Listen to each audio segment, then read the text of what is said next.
इस video lecture में स्वागत है सभी बच्चों का।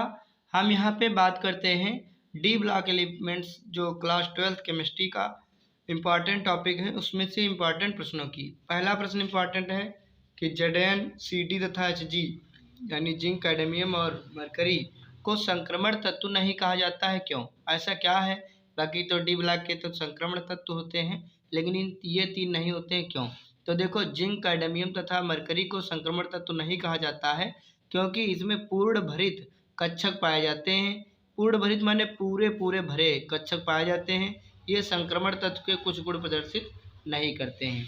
देखिए, जैसे जिंक का मैंने परमाणु क्रमांक लिया है 30 और इसका इलेक्ट्रॉनिक विन्यास करेंगे तो 18 तक आर्गन होता है, तो हम यहाँ पे आर्गन लिख दिया हूँ, यानी कि 18 तक यहाँ भर गए। 18 फिर 10 भरे जाएंगे किसमें, 3D10 में, तो 18 और 2 10 28 और फिर यस वाले हम जाएंगे तो S2 मैंने 2 यहाँ आएंगे, तो 18 10 28 2 30। तो संक्रमण तत्व तो नहीं, क्योंकि जो डी कक्षक है वो पूरा भरा है।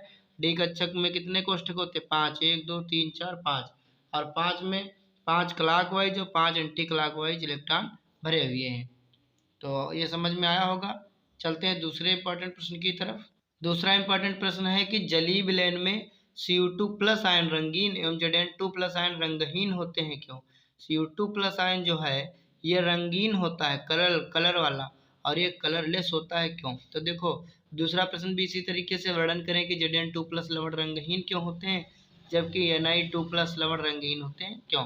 तो यदि आप ये पहला कर लेंगे तो दूसरा भी कर लेंगे। देखिए, रंगीन आयन कब होता है? जब डी कक्षक में अयुग्मित इलेक्ट्रॉन होते हैं। अयुग्मित माने जिनका जोड़ा ना बना हो, सिंगल रूप में हो ऐसे।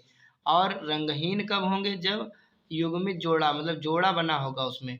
जब जोड़ा बना होगा तो रंगहीन यानी उसमें कोई कलर नहीं होगा, और जब अयुग्मित होगा, जब इसमें जोड़ा नहीं बना होगा, तो ये रंगीन आयन कहलाएगा। तो देखो, Cu माने कापर का वैसे करेंगे तो कापर के कितने होते हैं? 18, मतलब 29 होता है यहाँ पे।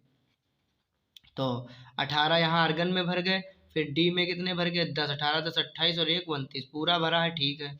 लेकिन जब यहाँ पे पूरा डी कक्षक भरा है, 10 ही होते हैं डी कक्षक में, तो Cu2 प्लस जब 2 इलेक्ट्रॉनों का त्याग हो जाएगा तो यहाँ कितने बचेंगे? 29 की जगह 27, तो 18 इसमें भर जाएंगे, और फिर 18 9 ही तो बचे, तो 9 डी कक्षक में भर जाए, इसमें कुछ भी नहीं जाएगा। तो 9 भरने का मतलब क्या है? 2 2 4 2 6 2 8 और 1 9, क्लॉक वाइज भरा है, एंटी क्लॉक वाइज, एक की कमी है यहाँ पे। तो ये बोला जाएगा कि ये जोड़ा नहीं है इलेक्ट्रॉन का, बोला जाएगा अयुग्मित इलेक्ट्रॉन है। जब अयुग्मित इलेक्ट्रॉन है, जो अयुग्मित इलेक्ट्रॉन होता है वो रंगीन आयन बनाता है। साथ में देखेंगे जिंक को, तो 30 जिंक होता है, 30 Zn। जिंक का 18 देखो आर्गन का ले लिया, 18 के बाद 10 हो गए डी कक्षक में, 18 10 28 और 2 भर गए यस कक्षक में 30। और जब जिंक में 2 इलेक्ट्रॉन त्याग देते हैं 2 प्लस, तो यहाँ पे कितने बचेंगे? 30 से हो जाएंगे यहाँ पे 28, तो 28 के करो 18 इसमें भर गए और 10 इसमें, 18 10 28 और यहाँ पे टोटल भर गए, इसमें कुछ नहीं बचा। तो यहाँ पे देखते हैं कि डी कक्षक अभी भी कंप्लीट है, तो डी कक्षक में 10 ही आते ही हैं, 5 clock wise 5 anti clock wise, तो यहाँ पे सब जोड़े सभी इलेक्ट्रॉन युग्मित हैं, इसलिए ये रंगहीन आयन बनाएंगे, ये कलरलेस रहेंगे और ये कलरफुल रहेंगे। तो आशा करते हैं दोनों क्वेश्चन समझ में आए होंगे। मिलते हैं नेक्स्ट वीडियो में, तब तक के लिए धन्यवाद।